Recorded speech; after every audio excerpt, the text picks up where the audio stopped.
So, to be Welcome continued. back. So yeah, after drawing that image, I would imagine just that little plane going around, and I would also imagine the feeling of taking off. You know, when you take off and you kind of stick to the seat on the plane, and it feels like the tail's going to drag, and it never does. So I would just imagine that feeling, and I would just literally look at that black drawing with the very white background. There's something about that black and white that was really striking. So I just imagined that over and over and over. And then that became, I don't know, I'm really not great at time frames when it's my own manifestations, when they've been a while.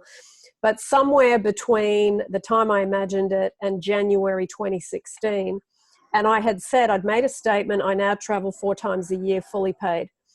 And January 2016, I took the first trip, and I remember thinking, oh, great, this is the first trip, fantastic. Let's see if I can manifest the other 3. And I still wasn't believing fully at that time. I was still coming in and out of believing and not believing. Anyway, took the second trip, the third trip, the fourth trip. And at the end in December, because I'd done the 4 trips in the 1 year, I thought, wow, I did it. And this is how my life is going to be. And I think this trip that I've just done to London is my 13th trip since January 2016. So wow, it's about 4 trips a year. And yeah, that's 4 trips air miles, I guess. It's like, did you already get your free upgrade? Not yet. But yeah, that's the triangle story. Yeah. Yes, I love that story. So what about you, Kim and Armine? Do you like to vision board? Yes, yes. I have one up in my bathroom. And I just look at it, and again, it just takes me to the feeling of whatever I want on there. But it never, you know, and I said this in one of my videos, we talked about this last time, but like, it's never that I don't believe I'm going to manifest what I want. It's how it comes about that always blows my mind, you know, and just how it unfolds. So I currently have some things unfolding now where, talking about selling my house, and I was on the phone with my special person, and he was like, oh, you need to sell it for this price, and I have, you know, my new home on my vision board, and I'm like, there's no way my house is going to sell for that, blah blah blah. And he's like, Kim, I know what I'm talking about. So literally the next morning, I walked out to this was like 9 o'clock at night. I walk out to my car to go to the gym, and my neighbors are demoing, and they're like, oh, we're listing our house, we're selling it. And I go, well, how much? And they said the same damn price that my person said to me on the phone. And I'm like, so now I'm getting my house ready to put it on the market. So it was just crazy, you know. I'm like, who would have thought? Like, it just blows my mind every time. Yeah, I love that. And it's like, again, it's like letting go of the how for me has been so powerful, because I noticed that as soon as I start to get into the nitty gritty of how is it going to happen? How do I push or beat this into existence? You know, it's like, it doesn't work. No. It's like, lean back as we move forward. Like, okay, lean back, relax, chill. It's done. It's already happening. Yes. Yeah. So what about you, Armine? For vision boards, I use them time to time. I'm not like a disciplined user of it. I don't always have one on the wall. I just change it. I think very abstractly, I think. So I'll like have something up for a while. If not a board at a time, it'll be just something up that I have that like the purpose for me is just to look at it and feel good. So, and that's usually what does it. So for me, so yeah, it's not necessarily always a board, and it's not as disciplined as the other ladies would have. But yeah, I more so than a vision board, I'm a little more consistent with a creation box. That's something you were talking about, right, Judith? Yes. Tell me about your experience with a creation box. It's a pretty box. and I have, like, whenever I have a thought of something that I want that I don't know how the heck it's gonna get here, I'll just put it in the box, and then I'll look at it like a year later, you know, and I'll pick out the things that happen, and I'll acknowledge it, because, you know, as things happen in life, again, like, since I don't do the scripting in that way, like in a notebook, I don't always like keep track of like when things happen. I don't always remember that I planted that seed, because there are so many things, you know. So it's nice to kind of look at it after a while, open the box, and be like, okay, that's done. And you'll know this too. You guys will know this even from looking at your stuff that worked out on the vision board that already manifested, that like when you look at those things, or when you hold those little strips of paper or photos that already manifested, it feels different than when you're holding the things that didn't manifest. And all that is a reflection of the energy. That is the reason why that thing happened and that thing didn't. Yeah. So it's Yeah, kind of cool I love to be able that. to fine tune that. Yeah, I really like that. Judith, So what tell about us about yours. oh my gosh, I really like the magical creation box. I don't have a pretty box. I actually recently started using a shoe box that I had when I bought shoes for my daughter. And I did it in the past. I really like it because it feels so playful to me. It really feels like playing around and, you know, really quality time with myself. I think for me, this is loving myself. You know, we're doing a creation box, doing a vision board, scripting. That really is me time. And with the creation box, I think one of my most fun experiences has been that I wanted to go on a vacation, and I wasn't really sure at the time how to do it, right? Because money, you know, at the time I still had a lot of these beliefs around money that it was difficult, la-di-la-di-la. So I was like, well, I'm not sure how to get the money, but I can connect to the feeling, and I do know how to make a magical creation box. So, you know, I got a little box and I put a bikini in there, and I remember buying a small bottle of sun lotion, because that smell, I mean, you got to tap, I love tapping into all of those senses, and that smell for me is like, boom, I'm on the beach, you know, it's like I smell on the beach. Put a bikini in there, I put the sunblock in there. Little thank you notes, because I really like, you know, whenever I stay in a hotel, I like writing thank you notes to the staff. So, you know, when they come clean my room, I leave a little note. So I started writing a couple of thank you notes, and I put some dollars in there in my magical creation box, because I was going on a vacation. I needed some dollars, right? So I did like those sort of things I put in there. I don't know if there was anything else. This is a while ago. I think a postcard. And I just put it in there and I released it. And then, you know, of course, this manifested because I was so playful about it. And I really enjoyed the journey. I really enjoyed the playing. And I think it makes me feel like a little kid, and I love it. It's like a little kid with her toys, right? So that's my experience. And actually, I'm in the process of making another one. I am not telling you what's in there yet, because I'm still like in the beginning phase of this manifestation. Good for you. So what about you, Agnes? Do you ever play around with a magical manifestation box? Have you ever done that process? I have years ago, but not something that I've used for a long time. So I'm not really. No, I try and keep my techniques down to sort of my top 3, and then I don't. And they work. That's good. Yeah. Yeah. Yeah. No, I mean, for me, it's not something I do all the time, but every once in a while, it feels fun and it feels playful. And I think about that, you know, that inspired action, as opposed to like, I have to sit down a script and write this into existence, or I have to vision board. I think that's exactly when we cut off all that magical energy. Yeah. So, and yes, you know, about inspired action and just taking action. Do you see a lot of people struggle with that? Because I feel that that's quite present for people that I work with. I talked about this with Kim, you know, that we're all so driven, you know, we all want to, you know, we're go-getters and we want to get things done. Yeah. We want to slay the day and all that good stuff. But in the end, it's like, you know, we're not really being intuitive and listening really. Yeah. Mm-hmm. I think there is an overemphasis on being an action figure and a very under emphasis on surrender, letting go, and allowing, and having faith. Mm-hmm. I think the real good stuff comes from developing those things: letting go, surrender, allowing. Mm-hmm. And I think it's about learning to be satisfied, because I think the dissatisfaction is what drives the action figure syndrome. Mm. And I do think that is very much, it's a muscle that's very much overused. And I think because we're not comfortable with waiting for the how and the when, because the packaging is the universe's department. Packaging and timing is not our department. So it's very much, I find probably the last 10 years of my life has been really letting go more of the techniques and really developing being satisfied and being calm, because I see just in life in general, and I was watching someone, I won't mention who they are because they're quite a prominent figure in the law of attraction circles and they have quite a big business, but one of their YouTubes came up and I thought, wow, that person is so revved up. They can't even keep up. They were talking so fast. There was no peace about this person at all. And I remember thinking, I really watch the feeling, the presence of somebody, not what they're talking about. What they're talking about, yes, but it's more than just that. It's the presence of them. Yeah. And I thought, this person is a huge action figure and a huge doer, and that's fine.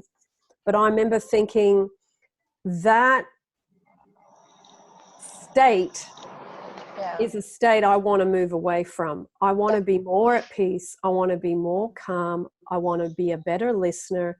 I actually these days don't have a big need to be heard like I used to in my 20s and 30s and even in my 40s. You know, this thing of listen to me, listen to me, listen to me. I don't really need to be listened to these days. I find I spend more time practicing quiet meditation, withdrawing myself from social media. I'm not a big social media user. I want to do one social media platform, which is YouTube, and do it well. I don't really use the others much at all, if any. And I like that time where I have a simple mind that's focused on very few things and deactivating the busy and improving the calm and the peace. So, yeah. Can I say something real quick? I think I have personally, and I'm saying this to ask if you ladies have experienced anything similar yet, is I have struggled on and off with being a teacher of the law of attraction and having a business that teaches people the law of attraction and being told what to do and how to come off and what's right and what's wrong. And I tend to go, in general in my life, when everyone's crazed about one thing, like this is the thing to do, I usually am not attracted to that and I just want to go along and do things my own way, or I'm just interested in something else at that time. And so, and yes, when, like you were saying, when you're seeing maybe someone else teaching the law and it's not in the same way that you feel about it, and that the whole point of for me, the whole point of any technique anyone wants to learn is to reach that feeling of satisfaction. So yeah, do you ladies experience this, that when you're either watching someone else teach maybe, or just you're in the middle of a business that teaches natural law, like how do you navigate through that and feel like you're doing your own thing and being authentic, you know, and how much of it do you I don't even know how to word this. Like, do you guys know what I'm getting at? I think like, I know exactly what you mean, because some of it feels icky, and I don't want to be super popular, but at the same time, you know, we need to reach people to teach them this. No, but I think that's kind of a challenge for a lot of people that are relatively new on social media or have like a small audience. And I remember that I mean, I'm not even that long on YouTube, but I remember when I started putting my business out there, because in the beginning it was more word of mouth. I was like, and everyone's like, well, you got to be online, you got to be online. So, you know, I started doing that. Oh, you got to do this, you got to do that, you got to do this. And then for a second I was like, oh yeah, okay, this is what I'm supposed to do. And then I was like, but it just didn't feel right. You know, it just, to me, you know, there's part of me that enjoys social media because I get to stay in contact with friends I have around the world and family, and connect with amazing people. Because the truth is, I connect with amazing people. It brings me clients. So there's a part of it that's very good and juicy to me. But to be there all the time, oh, you got to show up, you know, from Monday to Friday. You got to post all these videos. You got to be on Instagram. You got to be on Facebook. You got to be on LinkedIn. I was like, at some point, I was like, I just threw my phone, like, no way. I only do things when I want to, and I only do things when I want to, because I don't want to fall into that trap of feeling like I have to always. It's just, and I think Agnes is maybe a good example of this, because I remember, you know, I don't watch a whole lot of other law of attraction videos on YouTube. Maybe a few times a month I'll watch some of your videos, you know, of different teachers. But I remember Agnes's like first few videos I had watched, and it was probably way after she had posted them. But the first few videos and the way you've grown, like I really appreciate it, and I see that, you know, you're authentic, and I see that you have, you know, reached a lot of people without, you know, doing things that seem like, hey guys, look at me, you know. Being busy, look at That's me something being I'll never do. successful. Yeah. I noticed too, like in my own journey with this is you know, like just trying to find my voice and my authentic self. And I went through kind of the same transition, and I was really focused when I first decided to you know, go from therapy to coaching online. And I was creating products, and I was efforting and forcing so much stuff. And I hated them, and they weren't selling good. And it wasn't really what I was supposed to do. And then I just got quiet with myself and was like, I have to stop all this and get back to who I am and what's coming out of me that I feel like I need to share. And literally just doing that, I manifested this therapist turned life coach. She's like a conscious life coach into my life. And her business model just really resonated with me about, I was stuck behind my laptop 7 days a week, like working on all this stuff. And I don't like that. Like I want to be in front of my clients serving. And so anyways, I switched my business model in like the last 3 weeks. And just by doing that, and I was like, you know what, I want to be in inspired action and sharing the message locally with who needs to hear it. I had people reaching out to me, the coaching group, like the idea came to me. I didn't even come up with the idea of this coaching group. Somebody texted me and said, can you start this? Because I have 5 people that'll join right away because we want you to do it. And I'm like, done. And you know, like all these things started coming in because now I'm just laying back and really like tapping into who I am and not forcing it. Yeah. You know, I used to do my YouTube all the time. And now I'm like, maybe 2-3 times a week when I feel, like you said, you know, to be inspired with it, right? Because then it gets to this effort and this daunting, and I don't know, it's not a pleasant feeling. No, but it is not hard. at all. No. It's It's not hard. at all. But it's like a natural transition, I think. Like anything new you do is like you model after people.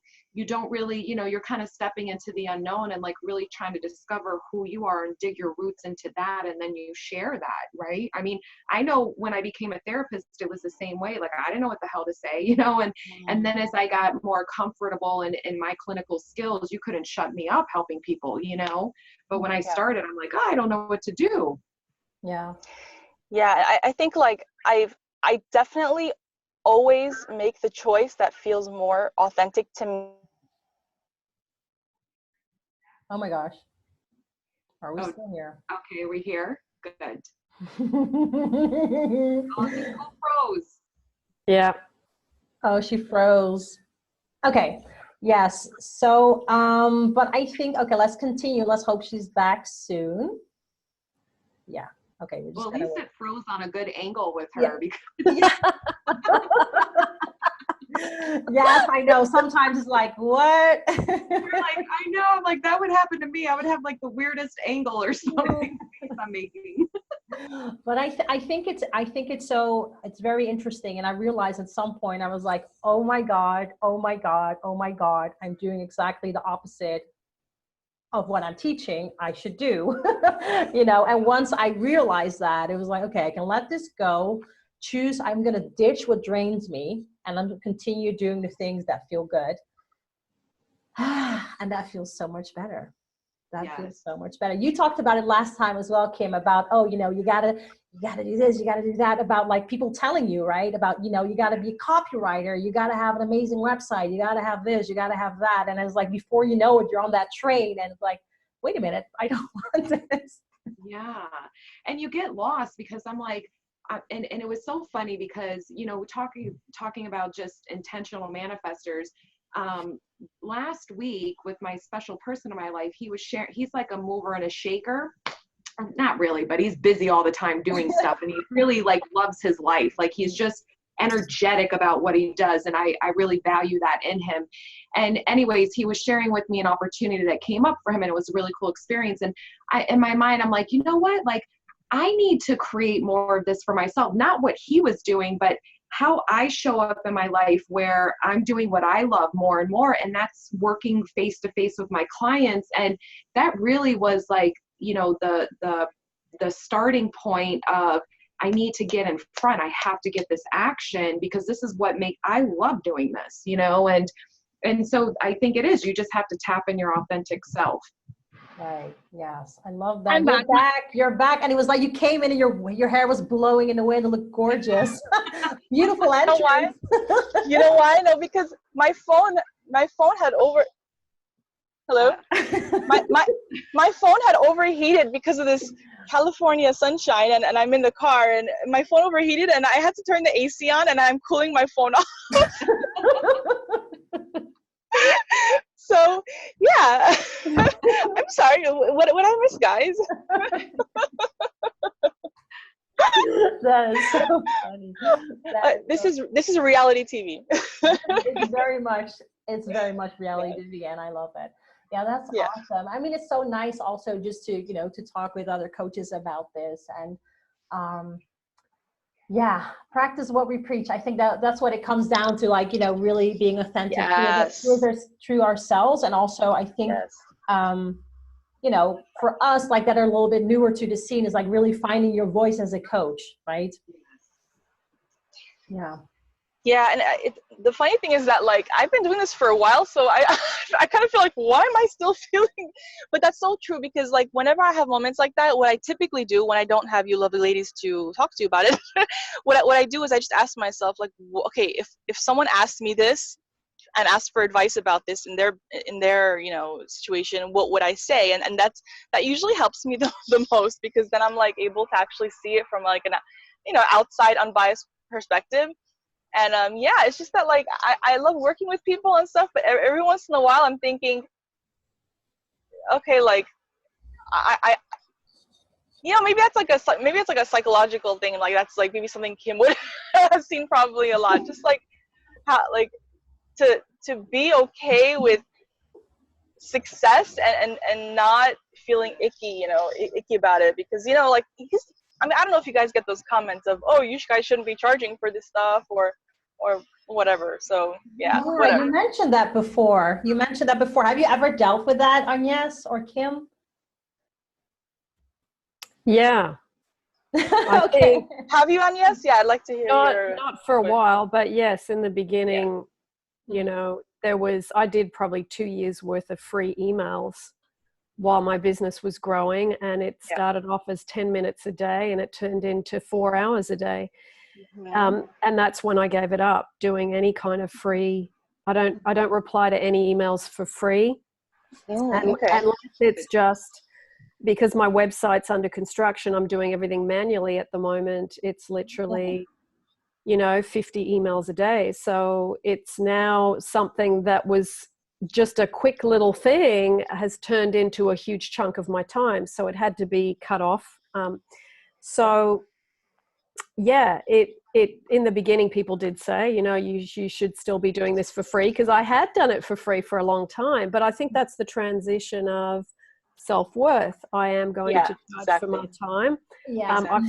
I've spent 30 years learning this, and then, you know, doing my course, and then all of that. But I want to say one thing about the coaching business today, as I see my own business. I used to see it that I was actually coaching people and helping people and working with them. Mm-hmm. Today, and this has shifted in the last probably 4 years, that coaching that I do, I'm not coaching and helping other people. They are me pushed out. Yes, exactly. Yes, I agree. This is like working with the whole Pono. I'm dissolving the parts of me that still feel unloved, because I'm working with people that have self-love issues. Exactly. I'm working and dissolving the part of me that has issues with a specific person, because I'm getting a lot of SP coaching. So they are my reflection. My clients are helping me to dissolve these parts of me. They're not actually being coached per se, and I'm in a position of being an expert. I'm an eternal student of the teachings that have been here for hundreds of years.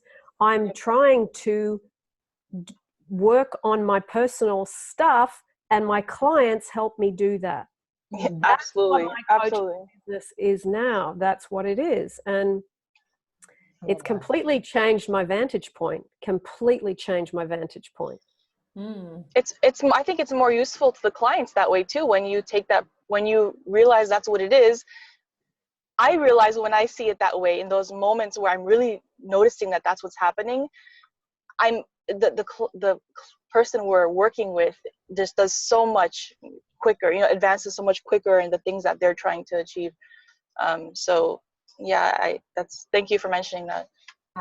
Well, it's a good reminder.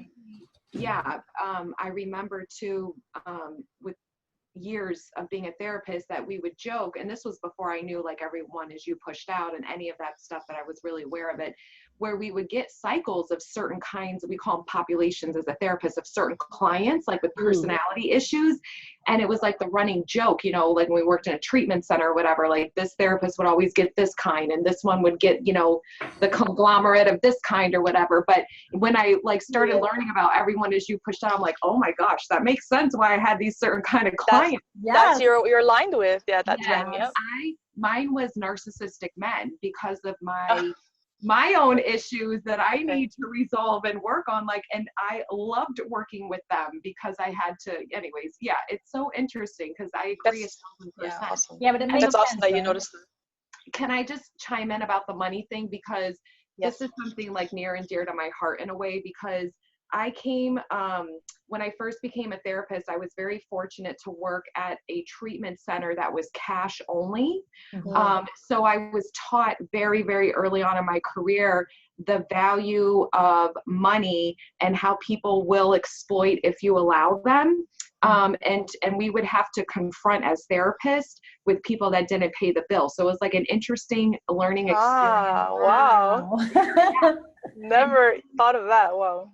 When I went into private practice, I still only would take cash. Like I never dealt with insurance companies, and my practice is thriving. It's always been thriving since day one. And so I think it's too kind of understanding that, you know, or us reminding ourselves that there's abundance everywhere. Like there's money out there, that there is people, there's so many coaches and therapists and different people in the, you know, professional healing, helping field, whatever you want to call it, that they're going to, you know, serve their clients with their price base. So if we're helping someone at a higher price base, it doesn't mean that they're not going to be able to get the help if they can't afford us, because there's 1,000 other people, you know, and that's the way I kind of went with it, is that, and I didn't lower my prices. I did do a spot in my day-to-day or my weekly calendar where I factored in a price for someone who had more of a hardship, that I would allow 2 slots a week for someone at a reduced price. But other than that, it's just the price, and there were no negotiations, and I've never really had an issue. And people that call and are like, oh, your fee, and I tell them I can't afford that, I'm like, I completely understand. I wish you the best, you know? Yeah, but I think it's, you know, once you have that clarity for yourself, as in, you know, you have these slots for people, you know, you choose to help because, you know, they're on a different journey with their money. I think this is good. I know you do something similar as well. And yes, I know you have your free meetings. I'm doing one a month, which is a group thing. Everybody can come, it's for free. And for me, that, you know, that creates that clarity. Like everybody's welcome. You can come. We don't leave until everybody asks their questions. We stay, we hang out, but that's it, you know? And I think it's good for yourself and also for people you work with. It's like boundaries, right? And for yourself, just clarity, to have this clarity. What about you, Armine? How do you deal with this? Sorry, didn't mean to cut you off with my sarcasm there, but how do I, no, you know what, you guys are of course all on point. And like before, like earlier in my, you know, when I first started reaching out online to help people, it was then, can you guys hear me okay? Yes. Okay, great.